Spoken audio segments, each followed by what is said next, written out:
ओडिशा सरकार जल संपद विभाग तरफ रेंगाली बामपार्श्व केनाल काम सुकिंदा निर्वाचन मंडली में चलती कामर फेज 2 रे आयरन ट्रंकल कंपानी नड़ियाभंगा पंचायत भितर कार्यादेश पाई 100.490 किलोमीटर 107.500 किलोमीटर काम करुछि।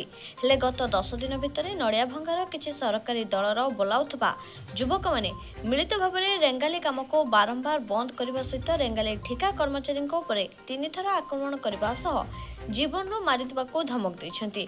आक्रमण घटना रे पुलिस निकट में रेंगाली ठिका संस्था आयरन ट्रांगल कंपानी पक्षर कलिंगनगर थाना रे मृत्युंजय दे, दीपक रंजन देव, गुंडीचा देव प्रमुखों सहित केतेक युवकों नारे पृथक पृथक तीन थर मामला हेला परे मध्य पुलिस मामला रुजु करे कौनसी कार्यानुष्ठान नेउनाही।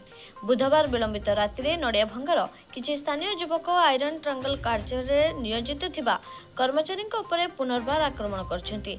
एही अभियोग ने कंपानी पक्षर गुरुवार दिन जाजपुर जिलापाल, जाजपुर आरक्षी अधीक्षक, मुख्य जंत्री रेंगाली प्रकल्प, सुपरिटेंडेंट इंजीनियर रेंगाली प्रकल्प को भेटी उक्त विषय अवगत कराइछन्ति। यथाशीघ्र कार्य चालू करबा पई निवेदन करछन्ति। कंपानीर कहबा कथा सरकारी कार्य निर्दिष्ट समय सीमा अवधि भितर सारिबा पई निर्देश अछि। एपरि जदि दादागिरी करी बारंबार काम बंद करे जाए ताहले काम समय सीमा भितर सरी परिबा नहीं। जिला प्रशासन पक्षर कार्य को बंद करथबा व्यक्तिक विरुद्ध रे दृढ़ कार्यानुष्ठान साधन रे दाबी होछि। मो iron triangle project manager Ratnakar बारी कहतली। आमे या पूर्व साइट रे आमर दी थर अटैक हो सारा ता अगेंस्ट आम दुटा केस देलु। गत काली राति 11टा बेले पुनर्बार अटैक करछन्ति। एणु यहाँ को नहीं आम बर्तमान कलेक्टर पाखे आम तार लिखित अभियोग कलु। कलेक्टर मध्य आमको आश्वासन देला कि या एगेंस्ट रे आम पदक्षेप ग्रहण करूँ। या एसपी पाखे मध्य आणिकी आमर लिखित अभियोग करूँ।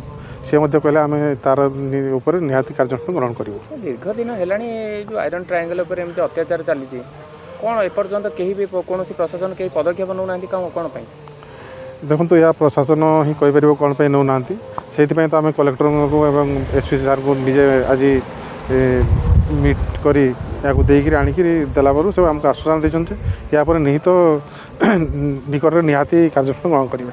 केते जन कौन कर राति 11टा पाखापाखि कर जना पड़ूना किए जहाँ आम से लोकल ड्राइवर द्वारा जापर किए किए आसुँच आज पुनर्बार एफआईआर जो दिखाई से 7 जन ना ना एक्स्ट्रा हाँ से ना कौन चाहते आम चाहूँ आम कमटा केमी सुरखुर चलू। जेहेतु ए प्रोजेक्टा गोटे टाइम बाउंडेड प्रोजेक्ट लोक हितपाई कराई दीर्घ 8 दिन है आम प्रोजेक्ट जो प्रोब्लेम हो जाए कोटी कोटी टका लॉस होची। आम जेहेतु बाहर सब स्टाफ को लेकिन आसते स्टाफ मैंने भयभीत हो बर्तमान से छाड़ी चली गले। एणुक फ्यूचर आम कम केमी कर आमको नहीं चिंतान्वित होलानी। एणुक आम गवर्नमेंट को अनुरोध करूँ यार उपर किसी गोटे विहित कार्यानुष्ठान ग्रहण न कले कम होगा संभव नुह। जाजपुर विजयरश्मि त्रिपाठी रिपोर्ट ज्योति प्रभा।